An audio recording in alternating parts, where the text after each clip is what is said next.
Hi friends, నేను మీ రాణి ఎర్రంశెట్టి. ఈరోజు ఒక కప్పు బియ్యం పిండితో చాలా టేస్టీ అయిన టీ టైమ్ స్నాక్స్ రెసిపీ చూద్దామండి. దానికోసం బియ్యం పిండి తీసుకోండి. ఒక మిక్సింగ్ బౌల్లో బియ్యం పిండి వేసుకోండి. ఒక కప్పు బియ్యం పిండికి నానబెట్టుకున్న పచ్చిశనగపప్పు, నానబెట్టుకున్న పెసరపప్పు, 1 టేబుల్ స్పూన్ తెల్ల నువ్వులు, 1 టేబుల్ స్పూన్ పల్లీల పొడి, కొద్దిగా కరివేపాకు వేసుకోండి. టేస్ట్కి సరిపడా సాల్ట్, కారము వేసుకోండి. 1 టేబుల్ స్పూన్ జీలకర్ర వేసుకోండి. ఇవన్నీ కూడా పొడి ఇంగ్రీడియంట్స్ అన్ని పిండిలో ఒకసారి కలుపుకున్న తర్వాత వాటర్ పోసుకుని కొంచెం కొంచెంగా చపాతీ ముద్దలాగా కలుపుకోండి. చేతికి ఆయిల్ అప్లై చేసుకుని ప్యాకెట్ కవర్కి ఆయిల్ అప్లై చేసుకోండి.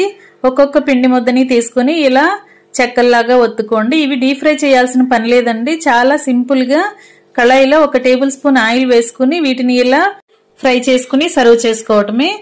మరొక రెసిపీతో మళ్ళీ కలుద్దాం. Thanks for watching. నేను మీ రాణి ఎర్రంశెట్టి.